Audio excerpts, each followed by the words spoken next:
But you know, it's the same old story with this weasel, man. And you shall feel the pythons, brother. You shall feel the wrath of Hulkamania. Voices blending, melodies ascending, harmony in the air. Our songs are never ending. In the barbershop we create magic. Brad and John show, yeah. It's pure classic. No instruments needed, just our vocal range. Notes flying high, it's our musical exchange. Tracy's station may try, but they can't compete. Our barbershop style, it can't be beat. Oh, the harmony of voices, so sweet. In the barbershop of life, our tunes will repeat. No need for instruments, no need for a band. Just the Brad and John show, the finest in the land.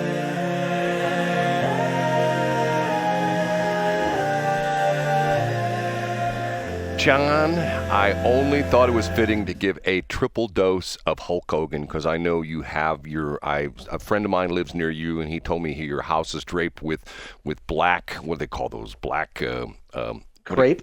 Black crepe, like the bunting kind of stuff because of the passing yesterday of Hulk Hogan. Yeah, it's actually red and yellow and black to symbolize the original Hulkamania. And then his heel turn in 1996 when he joined the NWO and revolutionized modern pro wrestling. Thank you for that, Brad. And I had a number of folks who reached out to me via text, because I don't let people call me. But people texted me yesterday to express their condolences, including folks who listen to the show. So thank you to those folks. It's interesting because that became the top story on most of the national news sites when the breaking news happened. Matter of fact, it was interesting. I was listening to our very own station we're on right now, the Westplex Talk station, and Armstrong and Getty were on, and because we run them live. When you hear them, they are live from California. They are on from 6 to 10 in Sacramento and 8 to noon here in St. Louis, and they broke the news. And I thought to myself, Hulk Hogan died? And then I started looking at all the websites, and there it was everywhere. So, very sad because of the fact that interesting guy, and not necessarily just a very famous wrestler, but would you consider him to be like one of the maybe like top 10 pop icons of the last several decades? Wouldn't you? Yeah, absolutely. Especially if you go back to the 1980s. I mean, it just globally, let's focus here in the United States, but during that era, between him and Mr. T. And for folks who are younger who listen to our show, that didn't live through it, they might just know him as an actor or entertainer or a controversial guy. But in the 1980s, he was omnipresent. I mean, cover of Sports Illustrated, right. The cartoon in the 80s, he was everywhere. Yeah, he was everywhere, and it wasn't just wrestling. He endorsed products, and he was on everybody's talk show. You watched the late night talk. Do you think Stephen Colbert would have had him on? No. Yeah, I doubt that, yes, Brad. I doubt. No. I told somebody else yesterday that I might have become a fan of pro wrestling anyway if it wasn't for Hulk Hogan. But all I know is that Hulk Hogan made me a little Hulkster. And I said my prayers and trained and took my vitamins. And in first grade, before I discovered baseball, which was in second grade, in first grade, Hulk Hogan was everything to me. And the interesting thing about that was that was originally the image he had then, through, what do you call it? There's a term you use in your wrestling terms when he originally starts out to be a good guy and then he turns into a bad guy. Yeah, a baby face before you become a heel. Right, there you go. And Hogan actually came to prominence as a bad guy before he went to then WWF and wrestled for Vince McMahon. Before Hulkamania, he was originally a bad guy. He was managed by classy Freddie Blassie, who's originally from St. Louis. So Hogan was a bad guy and then did Rocky and then became a good guy in the AWA and then moved on to WWF. Interesting. Well, maybe we'll talk about that later in the C block. But, and it's one of those things where everybody, I mean, me included, because once again, I came out of, I still am, at least for the time being, in the radio business, and a lot of guys that I worked with years ago are dead now because of the fact that, let's be honest, heavy cocaine use. And I don't think it's anybody's secret that Hulk Hogan was a steroid dude, correct? Correct. Yeah, I think folks generally don't associate him with illegal drugs. I think he acknowledges that in the 80s, he was a fan of cannabis.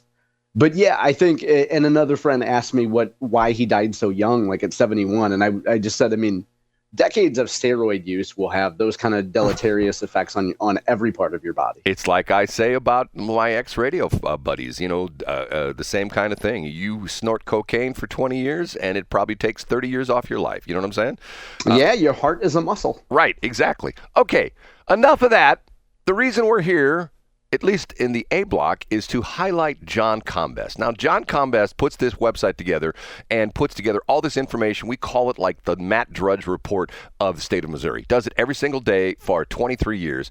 And what we do is we start off the show with this, but on Friday we have a special intro to John's Top 3, and it goes something like this.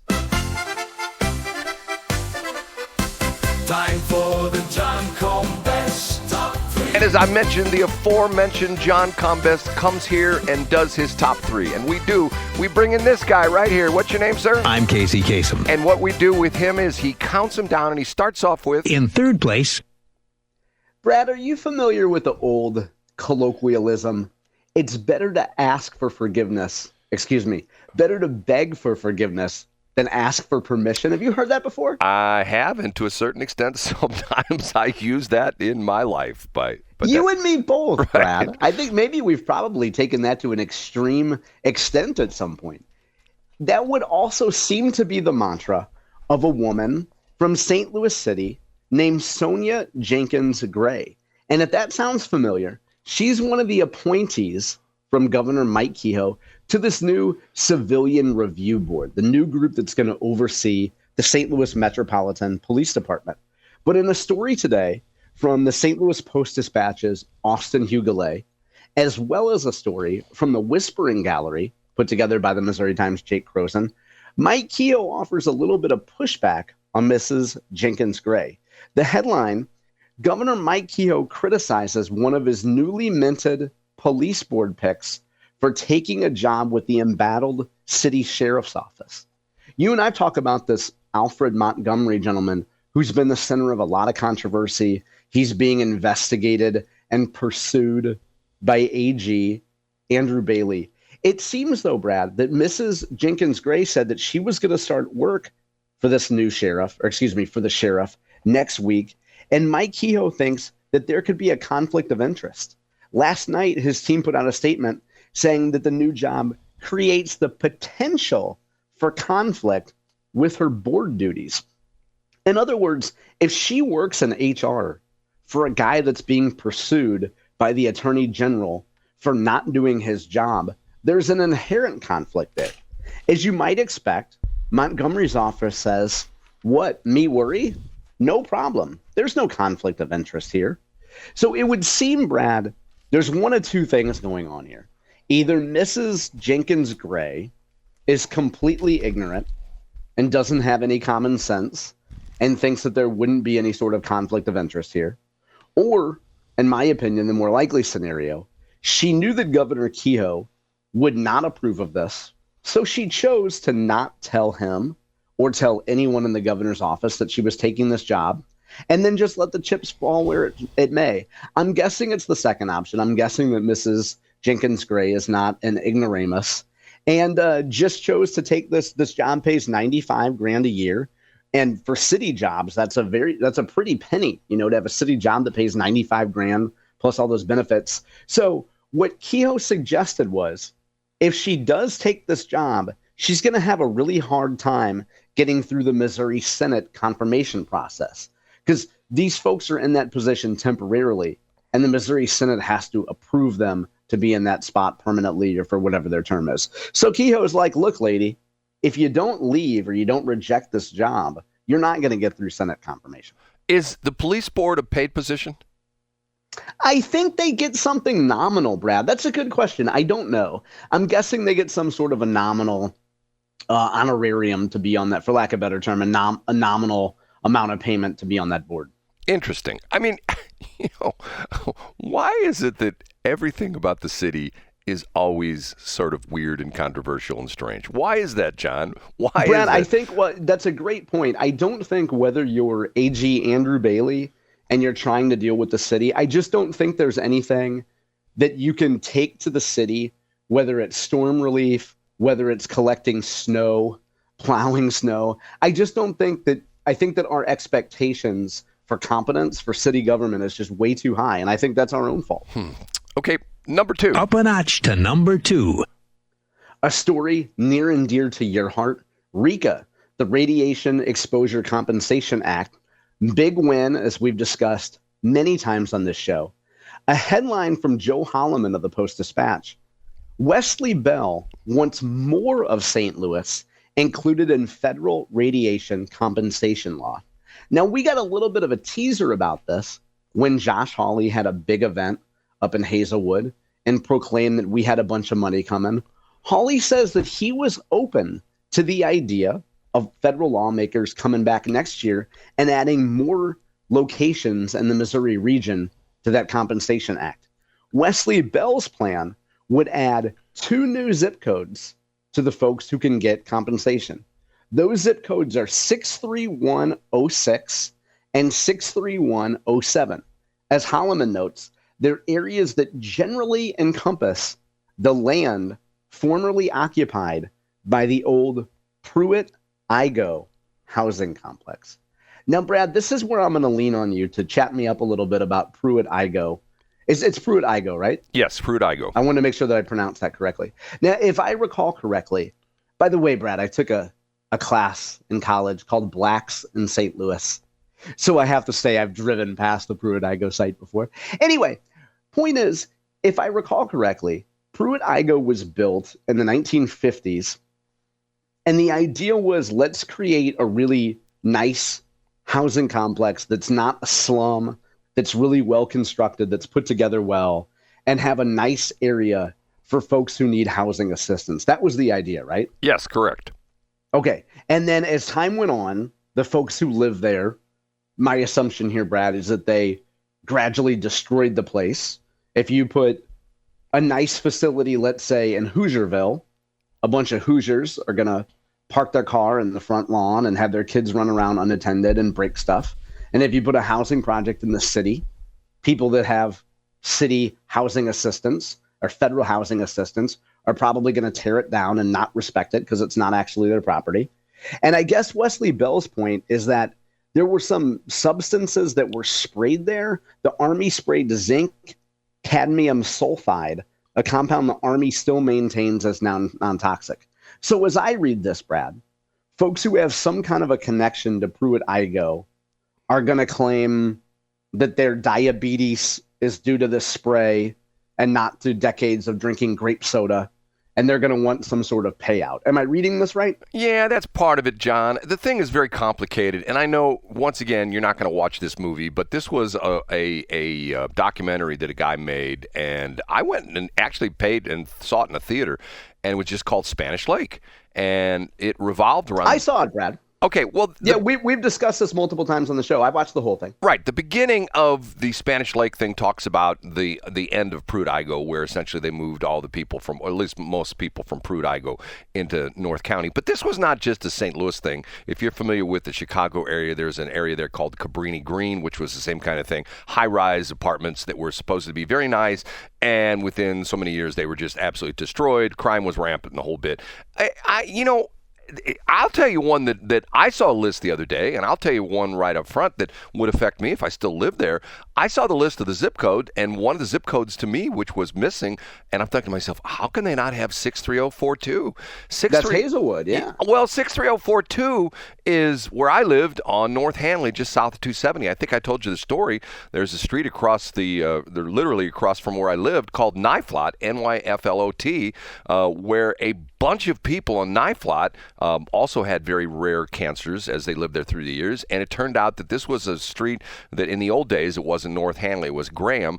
The trucks would come up from the city. They would come up Graham Road. They would make a left on Knife Lot. And there was a dump back there in Hazelwood where they dump a lot of this nuclear waste. And I'm going like, okay, hold on a minute. Why is not that zip code in the list? Because there were actually piles of nuclear waste in Hazelwood. And not only that, if you look at it on the map, the Clearwater, Coldwater Creek. What am I saying? Clearwater Creek. Clearwater is where Hulk Hogan lived, Brad. Right. You have it on the brain. Right, exactly. That's what it is. Coldwater Creek runs right through Hazelwood. Matter of fact, if you're driving on 270, it runs, and this is sort of interesting, it runs very close to where the city hall is right there in Hazelwood on the north side of 270. I'm going like, okay, why is 63042? Now, the list I saw was not an official list. Maybe somebody put it together and missed that one. But, man, if there's a zip code missing, that's the one. It should be 63042. Yes. Sure. One of the worst effects of that toxic dump is that it caused a lot of people who grew up in North County to mispronounce nuclear. Every time they talk about it on a radio show, they say Nuc-you-ler, like they're George W. Bush. I'm sorry. You know who else has a health malady diagnosing Brad Hildebrand as people in story number one? The number one. I think it's fitting that the number one story today inadvertently helps us understand why Brad Hildebrand is the way he is. And it's a throwback to yesterday's C Block. But I don't want to bury the lead here, Brad. Two stories I'd point people to. One from Jason Rosenbaum. Rosenbaum not only does reporting and not only does politically speaking and fantastic social media content, but he also does an occasional column called On the Trail, where he analyzes and not just reports on Missouri political news. Rosenbaum's On the Trail today is called, Could Missouri Get Caught Up in a Redistricting Frenzy?